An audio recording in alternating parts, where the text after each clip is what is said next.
Merci beaucoup.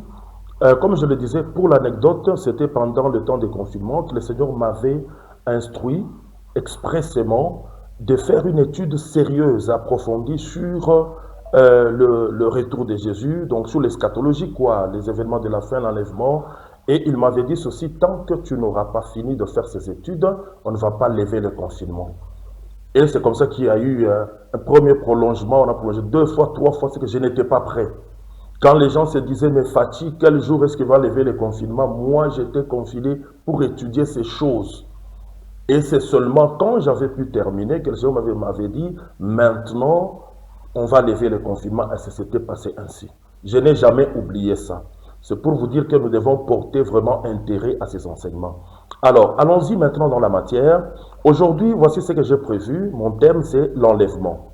Je ne touche pas encore à notre thème de la conférence, mais je parle de l'enlèvement de l'Église d'une manière générale. Mais mon but dans cet enseignement, c'est de faire une mise au point. Je voudrais faire une mise au point sur l'enlèvement. Mise au point dans quel sens? Je voudrais d'abord donner les textes bibliques. Pour ceux qui nous suivent, je vous salue d'ailleurs, j'ai oublié de le faire. Alors, chers frères et sœurs, que la grâce de Dieu soit avec vous de partout où vous nous suivez. Nous prenez ces textes, nous avons 1 Thessaloniciens chapitre 4, les versets 13 jusqu'à 18. Le deuxième texte, nous prenons Matthieu chapitre 25, 1 jusqu'à 13. Là, vous avez la parabole des 10 vierges. Le troisième texte, prenons Apocalypse chapitre 14, les versets 1 jusqu'à 5. Et le dernier texte, notre référence pour la journée d'aujourd'hui, c'est Matthieu 24, du verset 37 au verset 42. Je pense que vous avez noté. Alors maintenant, nous prenons le premier texte, c'est 1 Thessaloniciens chapitre 4, du verset 13 jusqu'au verset 18. On nous parle de l'enlèvement, ça c'est un passage qui est bien connu, et dans nos églises et presque partout, quand on parle de l'enlèvement, on ne manque jamais de faire référence à ce texte. Bien sûr, ce texte de 1 Thessaloniciens chapitre 4, verset 13 à 18, nous parle de l'enlèvement de l'Église. Mais la question, c'est de savoir où est-ce qu'on situe cet enlèvement. Parce que quand nous parlons de l'eschatologie, ici, dans les derniers temps, il ne faut pas oublier Daniel, le schéma de Daniel. Où situer cet enlèvement par rapport à la dernière semaine de Daniel? Je pense que vous me suivez. La dernière semaine de Daniel, donc nous avons une semaine prophétique, une semaine de 7 ans, qui a 2 moitiés, une moitié de 3 ans et demi, vous avez aussi 3 ans et demi. Alors, pour ceux qui voudraient se situer, vous pouvez lire dans Daniel chapitre 9. Vous allez trouver, à partir du verset 24 jusqu'à la fin, vous allez trouver le schéma de Daniel, vous allez trouver la dernière semaine de Daniel qui se situe au verset 27. Alors maintenant, je disais que quand nous prenons maintenant 1 Thessaloniciens chapitre 4, 13 à 18, il faut savoir où est-ce qu'on situe cet enlèvement dont Paul parle. J'ai lu beaucoup de livres pendant les temps de confinement et j'ai trouvé que beaucoup de théologiens, et même dans nos églises, ils disent que l'enlèvement de l'église se fera avant l'apparition de l'Antichrist. Parce que cette dernière semaine de Daniel, c'est ce qu'on appelle la semaine de la tribulation. On appelle ça la semaine de la tribulation. Alors, dans beaucoup d'églises, on dit que l'église ne verra pas l'Antichrist. C'est-à-dire que l'église sera enlevée avant l'apparition de l'Antichrist. Donc, vous comprenez, si on enseigne comme cela, c'est qu'on situe cet enlèvement dont Paul parle là avant la dernière semaine de Daniel, qui est la semaine de la tribulation, la semaine où il y aura aussi l'apparition de l'Antichrist. Et en faisant cela, c'est déjà une erreur que le Saint-Esprit, je dis que ce n'est pas par mon intelligence que je suis arrivé à ces vérités. Moi aussi, hélas, plusieurs fois, j'avais enseigné comme cela. Que l'Église sera enlevée avant l'apparition de cet homme-là qu'on appelle l'impie, avant donc la tribulation. Mais le Seigneur m'avait enfermé pendant le temps de confinement pour que j'étudie sérieusement.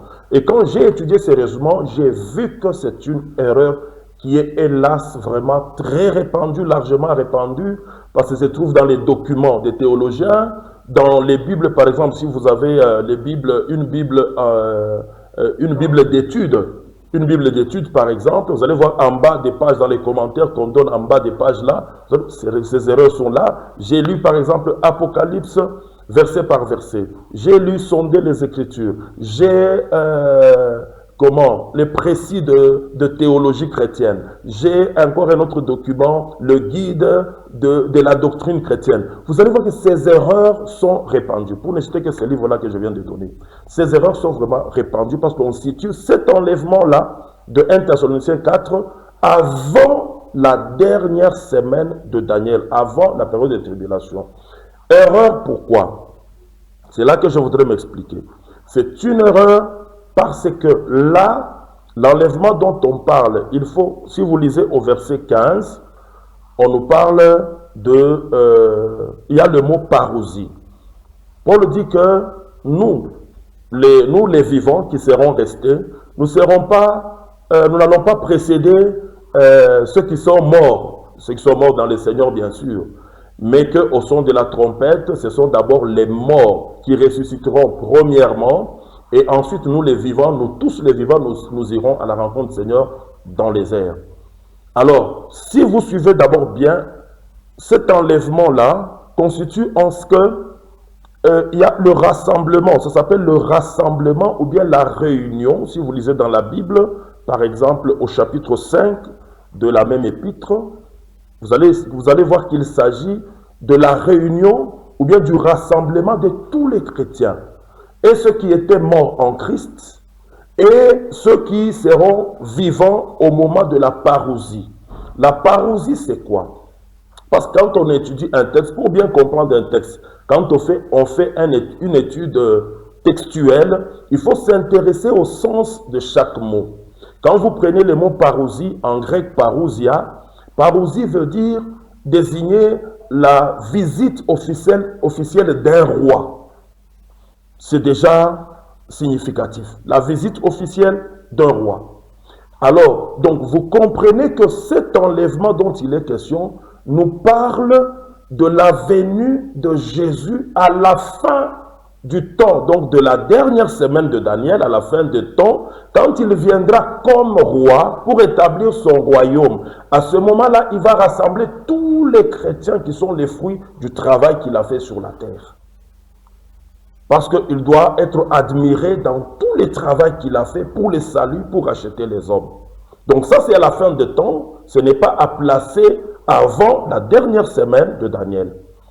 Mais maintenant, parce que cet enlèvement se situe à la fin de la dernière période de Daniel, c'est-à-dire que quand Jésus-Christ revient comme roi, il faut aussi noter que Jésus-Christ, notre Seigneur, avant de revenir comme roi pour établir son règne, pour mettre fin à la domination satanique sur le monde, pour mettre fin à tous les agents qui sèment les troubles, la terreur dans le monde, à toutes les forces du mal, avant qu'il revienne comme roi pour établir son règne de paix et de justice, il revient d'abord comme époux. Ah, ça c'est la distinction qu'il faut faire. Jésus, avant de revenir comme roi, à la fin de temps, pour établir son règne, il va revenir d'abord comme époux. Et comme époux, il va prendre son épouse. Et là, nous sommes, si vous comprenez bien, dans la parabole des 10 vierges. Là où on nous dit que 5 étaient sages, mais 5 autres étaient folles.